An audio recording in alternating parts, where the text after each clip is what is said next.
This is a review of BLLE Chapter 8, Introduction to Contract Law. After reading the chapter, we should understand why and how contract law has developed, what a contract is, what the sources of contract law are, and how contracts are classified. You will often see the word contract used interchangeably with agreement, bargain, undertaking, or deal, but as you will find during the course of this module, a contract is significantly and legally different from an agreement. Before we get into all of that, what role do contracts play in modern society? Contracts should be one of the most familiar legal concepts in our society because it's kind of central to many parts of life, from politics to economics and even social media.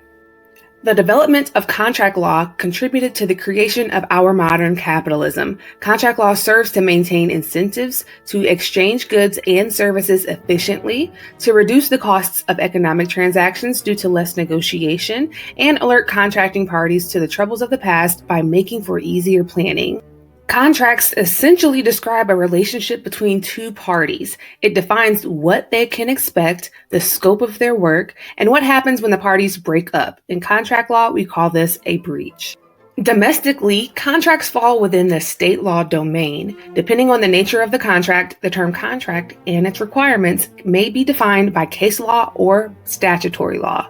Case law is established by judicial cases. The restatements are a set of legal treatises that seeks to inform judges and lawyers about general principles of common law. It is pretty much one of the most and best recognized and frequently cited legal treatises in American jurisprudence.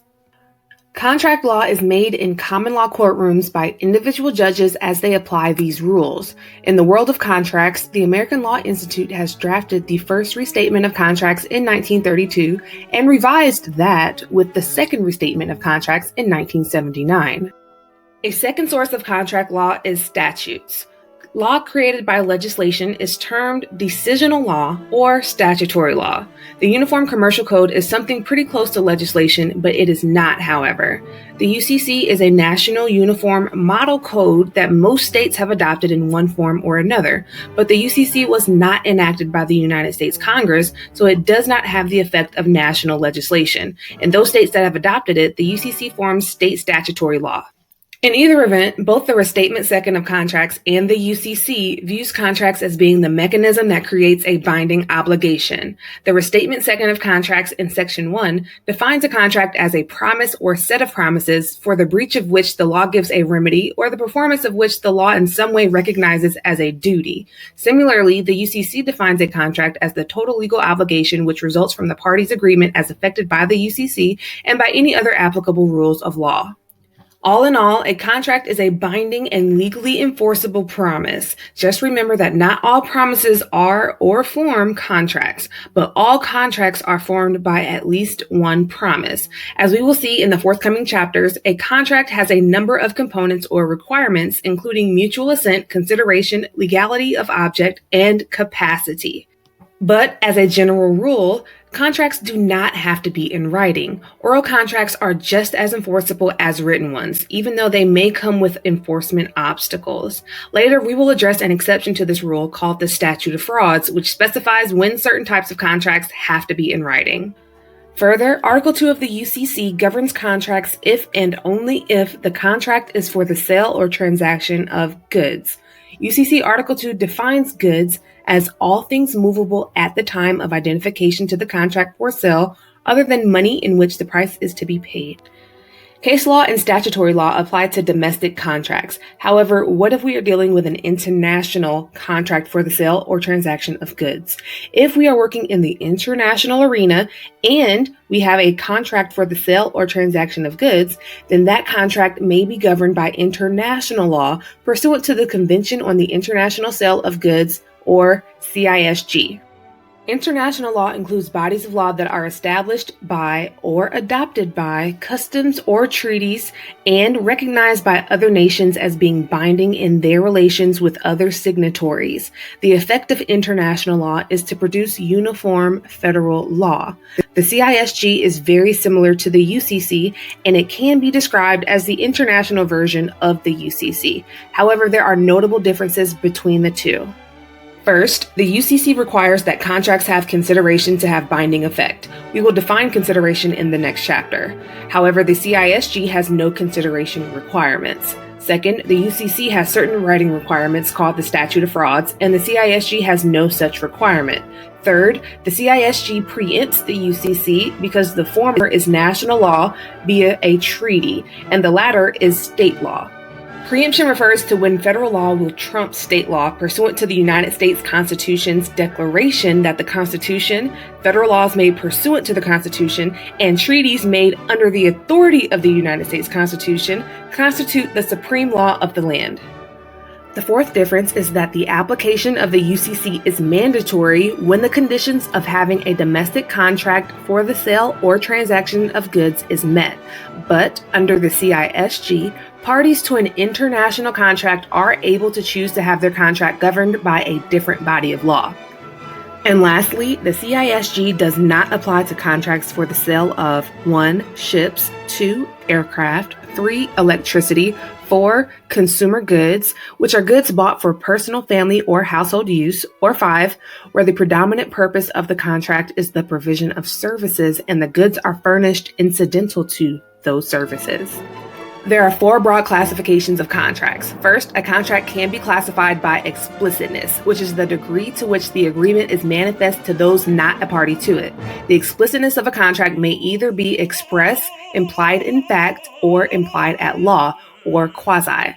A contract may be express, wherein the terms of the contract may be oral or written, but the terms are spelled out directly and the parties must be conscious that they are making an agreement.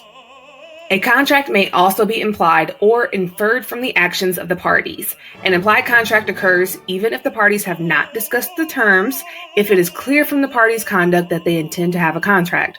For example, when a patron of a cafe asks for a sandwich, there is an implicit agreement between the parties as to the price of that sandwich.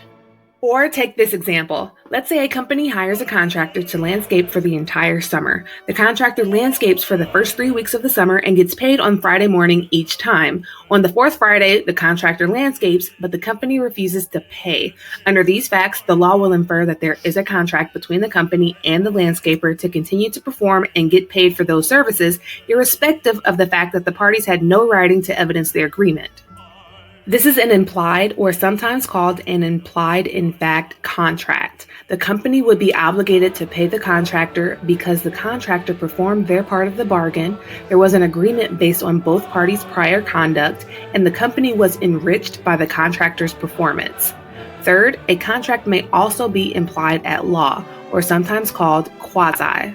Here, the law will imply the existence of a contract, impose a duty to perform that contract, and even enforce a contract against a person's will where the circumstances are such that without this remedy, one of the parties would be unjustly and unfairly enriched at the expense of the other party. In such a situation, the existence of a contract does not depend on the intention of the parties to enter into an agreement.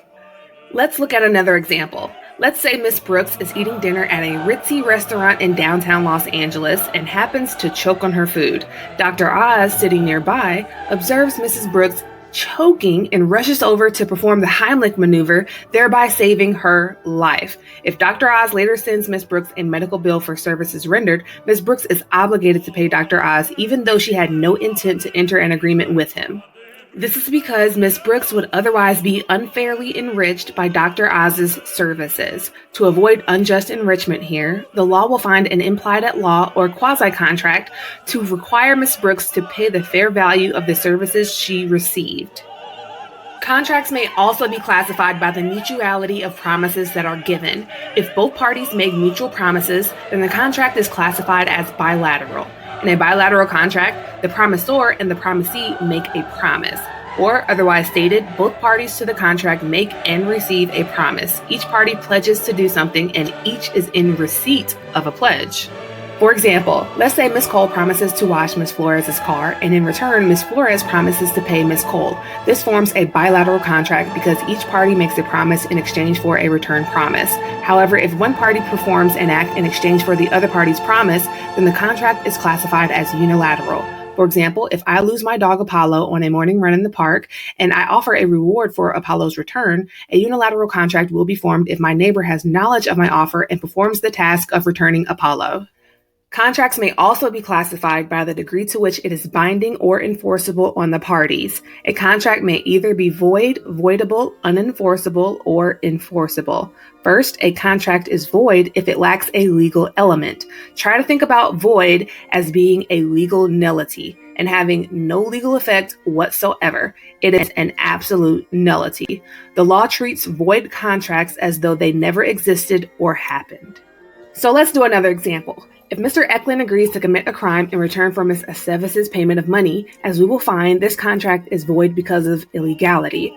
Second, a contract is voidable when it may become unenforceable by one party, but it can still be enforced by the other party. Voidable contracts maintain their validity and effect until the party who can void it, in fact, does void it. In a later chapter, you will come to understand what conditions render contracts voidable. One of those conditions is infancy.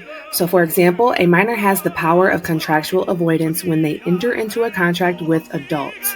In this situation, the adult may not enforce the contract against the minor if the minor refuses to carry out the bargain. Third, an unenforceable contract is one in which some rule of law bars a court from enforcing.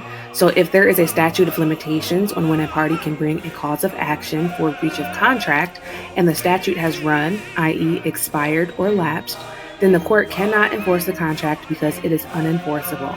And then lastly, an enforceable contract is one in which all the elements are met and satisfied to have a contract. And lastly, a contract may be classified by the degree to which it has been completed. This classification considers whether the contract is yet to be performed, i.e. executory, or whether the obligations have been fully discharged by one or more of the parties, i.e. executed. So an agreement that consists of promises that have not been carried out is called executory, and they do not lose their enforceability on the basis of not yet having been executed. This concludes our review of this chapter. If you have any questions, please feel free to send me a message in Canvas or ask me after class.